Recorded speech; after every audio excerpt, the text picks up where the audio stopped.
Bueno, tenemos con nosotros a Daniel Lipovetsky. ¿Cómo le va? Buenas noches. Buenas noches, ¿cómo están? Gracias por venir, ¿eh? No, gracias a vos, Charlie. Hola, Carlos. ¿Cómo está este momento político para ustedes? Bueno, intenso, digamos, ¿no? Fue un arranque del año, digamos, intenso, con muchos temas. Por supuesto que esta semana, la semana anterior en realidad, con todo el tema de, sobre todo lo que tuvo que ver con el correo y el tema de los jubilados, por supuesto que nos generó todo un debate interno, pero digamos, creo que fue muy bien zanjado por el presidente en la conferencia de prensa que dio, donde de alguna manera corrigió la cuestión de los jubilados, que un poco había surgido en la sesión donde nosotros dimos sanción definitiva a la ley de riesgo de trabajo, a la modificación de la ley de riesgo de trabajo. Y el otro tema me parece que, bueno, digamos, ordenó una revisión del tema, más allá de que del tema del correo, la cuestión judicial yo creo que tenía algunas lógicas vinculadas con un proceso concursal que siempre es muy complicado para cualquier acreedor, en este caso el Estado, y por supuesto también es muy complicado de entender para la gente común, porque yo soy abogado y un montón de veces le he tenido que explicar sobre todo a trabajadores que han tenido que ir a verificar concursos o créditos a los concursos, y es muy difícil entenderlo. No es un juicio común, es todo un procedimiento muy específico. La ley aparte obliga de alguna manera a las partes a negociar y llegar a un acuerdo, y si no hay acuerdo la opción que queda es la quiebra, y las quiebras generalmente es el peor escenario posible.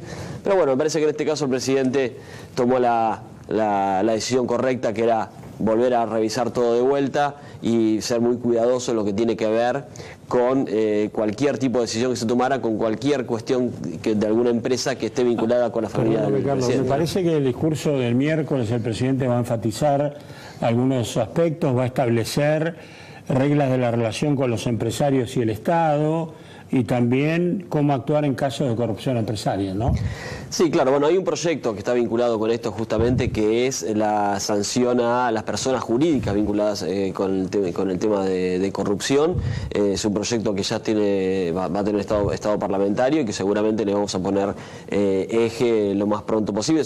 La mayoría de los países de la región ya tienen este tipo de legislación. Extrañamente, entre comillas, en la Argentina nunca se aprobó una legislación al respecto, y por lo tanto me parece que es una de las claves de este año parlamentario, que va a ser un año, digamos, de alguna manera afectado por el proceso electoral, ¿no? Por las elecciones, ¿no? Sí, claro. Sí, bueno, lo que ha trascendido es poco, ¿no? Habrá que ver los instrumentos en particular. Yo tengo ahí algunas dudas, pero si no se conoce el texto definitivo es ocioso tomarlo, porque yo creo que además hay que hacer todo un sistema donde existen figuras, vos lo sabés, Daniel, del testaferro, en fin, los intermediarios. Entonces, el objetivo de la transparencia es absolutamente necesario, y creo que lo demás.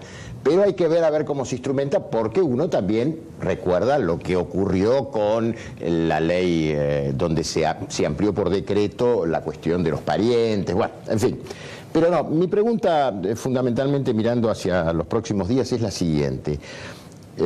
¿Cómo interpretás el movimiento que hace la Confederación General del Trabajo? Mira, creo que es interpreto como una decisión, una movilización política de alguna manera.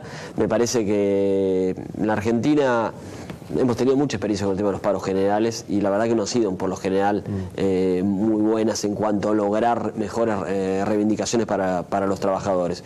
En este caso, en un contexto... político lo decís peyorativamente, como que... Porque a veces viste que a todos se le dice, político partidaria de alguna manera. ¿Y a quién lo Bueno, por supuesto que los dirigentes sindicales responden hoy, la mayoría, al justicialismo, más allá de las diferentes vertientes que hay. Pero parte del justicialismo está atrás de la marcha. Digo, en la reunión del otro día en la provincia, el trabajo es unidad. Claro, ¿no? Y la presidenta dijo, no me sigan a mí. Sigan a la realidad que lo que uno ve es que muchas de las preocupaciones que expresan hoy los dirigentes sindicales, y que son lógicas, digamos, hay que reconocer, ellos por supuesto son representantes de un sector, y está muy bien que defiendan ese sector, así para eso son electos en el marco de cada una de las organizaciones de los trabajadores, pero creo que muchas de las preocupaciones que ellos plantean hoy no las plantearon pasaron en el gobierno anterior y muchas tenían que ver justamente con esto. Y hay algunas que incluso son equivocadas, ¿no? Cuando hablan de la gran preocupación por las importaciones, la verdad que nosotros no estamos viendo un incremento tan importante como para que realmente sea objeto de un paro general.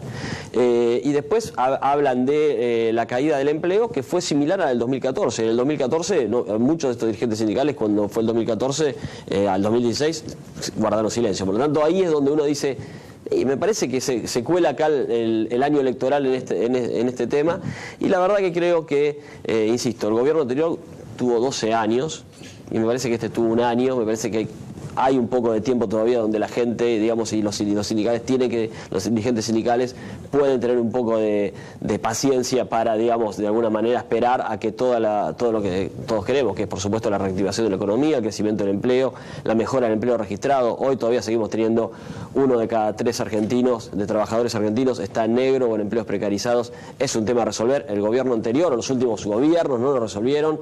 Me parece que es el gran desafío que tendríamos que trabajar hoy para eso y no tanto pensar en una medida, en un paro general con movilización que genera que una expresidenta acusada de delitos de corrupción terribles salga a decir que hay que convocar. Eso le cayó como una piedra a la cabeza. La verdad que sí, me parece que la expresidenta dijo, no me acompañen porque no sé cuánto podía reunir. Ahora, Daniel, vos sos de la provincia de Buenos Aires. Sí, así es, de La Plata. Tema docente.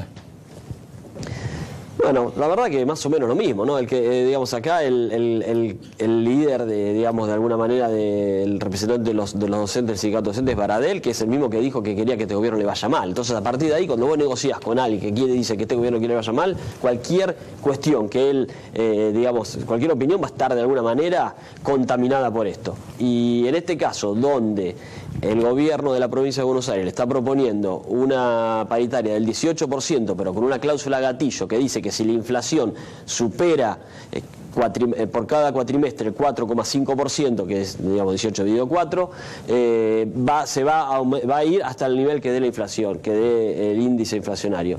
Me parece que en este caso, realmente, con esto de alguna manera se consigue respetar, digamos, que el salario docente no sea, digamos, afectado, sea licuado por el efecto inflacionario. Lo cual, la mayoría de los años anteriores ocurrió. Hubo muy pocos años donde el salario de los docentes superó a la inflación. La mayoría de los casos no lo superó y encima con datos que no teníamos, porque hoy por suerte tenemos un INDEC que puede dar datos verdaderos sobre el nivel inflacionario. En esa época nos decían, por ejemplo, que teníamos menos pobres que Alemania o teníamos inflación del 7% cuando los datos eran del 20 y pico. Bueno, hoy por suerte tenemos un INDEC que da datos valederos, datos fidedignos y eso nos permite hacer una propuesta como la que hizo la gobernadora Vidal. Ahora, yo no voy a decir, como dijo la expresidenta Fernández de Kirchner, ni que los docentes tienen 3 meses de vacaciones.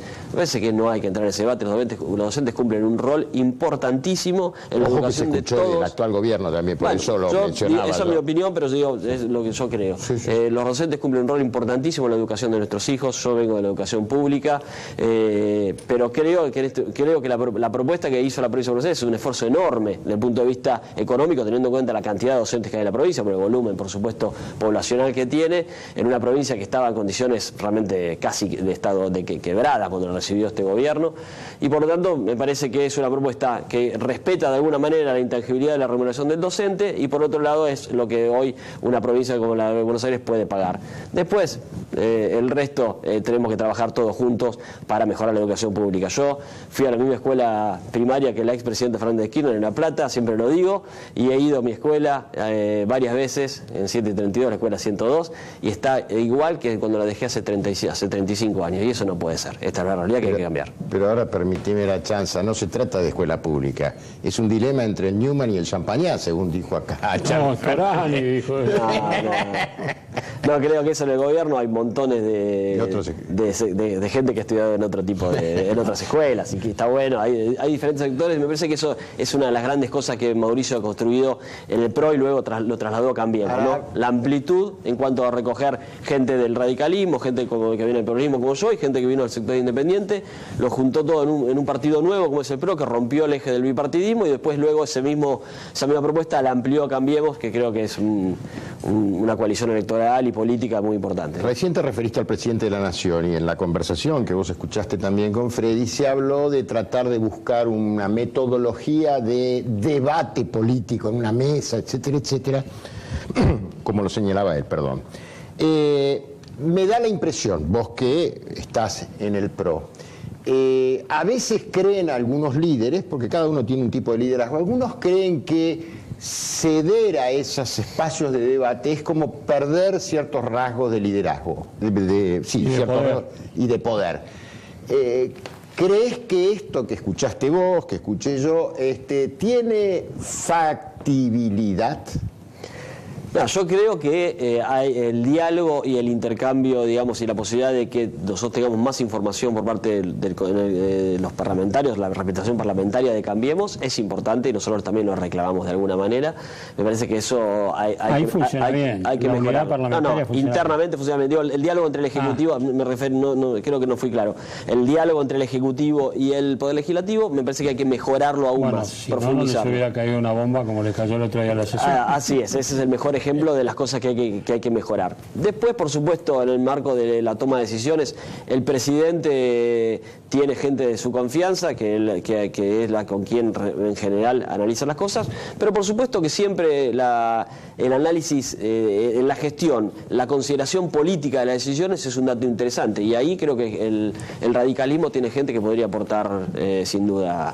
Lo que plantea directamente, o planteó el radicalismo, es convertir a Cambiemos en una alianza de gobierno, dejar ya atrás lo electoral, lo parlamentario y convertirlo en una alianza de gobierno. Bueno, ya lo tiene el radicalismo, hoy tiene 3 ministros en el Ejecutivo, por lo tanto ya es parte, hoy es una alianza de gobierno, el radicalismo tiene sus ministros y después por supuesto funciona, digamos, gente del PRO, gente que no militó nunca en el PRO y hoy es ministra porque justamente tiene las características técnicas para hacerlo.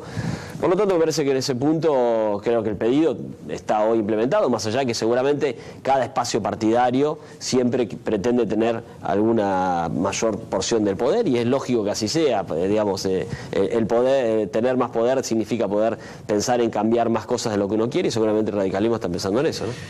Recién Charlie hacía referencia a la declaración del presidente de la Nación que dijo no se sale del populismo en un día, creo muy que fácilmente. Fue muy fácilmente, etcétera, etcétera. ¿Por qué me haces así? A ver, para vos que venís del peronismo, sí. Y el peronismo ha sido acusado muchas veces de populista, ¿sí o no? Sí, claramente. Sí, bien.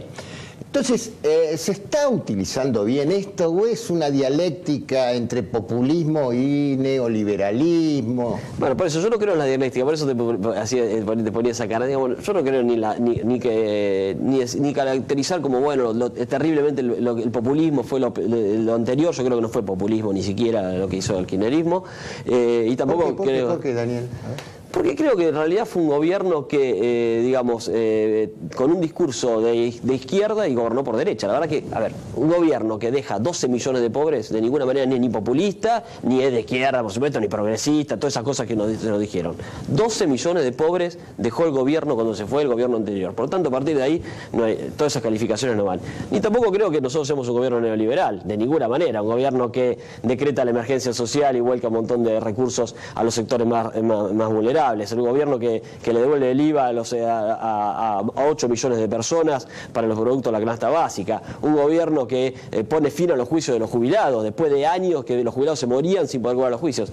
Tampoco son medidas neoliberales. Por lo tanto, me parece que no creo en ninguna de las dos cuestiones, pero sí creo que cuesta mucho cambiar algo que hizo un gobierno durante 12 años. Cualquier gobierno que haya gobernado 12 años, luego el que viene, en un año no va a poder cambiar todo, claramente. Daniel, yo fui muy duro con el intento de un grupo de diputados justicialistas de iniciarle juicio político al presidente. Me pareció una parodia, un aprovechamiento. ¿Cómo lo tomaron ustedes? Mira, la verdad que sí, terrible. La verdad, mira, nosotros tenemos, en general, muchos de nosotros tenemos mucho diálogo con todos los diputados de todos los bloques, incluido, por supuesto, el Frente para la Victoria.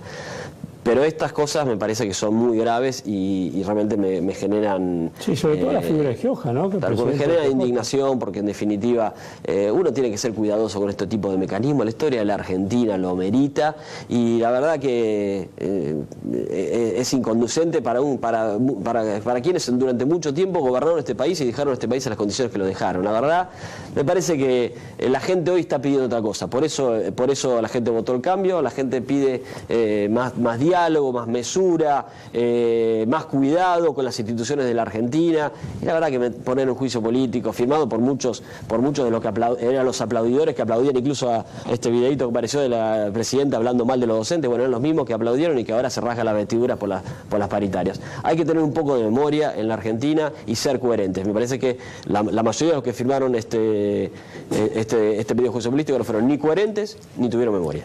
Daniel, fue un gusto. Muchas gracias por haber venido. A ustedes, gracias por todo. Bueno, amigo, ¿cómo la pasaste? Excelente. ¿Bien? Y bien. Te voy a seguir invitando. Sí, te invite, tranquilo, no hay ningún Bueno, el problema. miércoles el presidente, apertura de sesiones ordinarias y no se fue todavía. ¿Mañana tienen reunión con el presidente? Sí, mañana a la noche nos juntamos en Olivos, el bloque de Cambiemos de diputados y de senadores. Bueno, ahí a lo mejor empieza la contraofensiva política del gobierno. La contraofensiva. Gracias, amigo. Gracias, Charlie, por haberme invitado. Gracias. Terminamos acá esta edición de 14 días. Nos vamos a reencontrar el domingo que viene. No se olvide, yo lo voy a estar esperando. Pase una buena semana. Chao.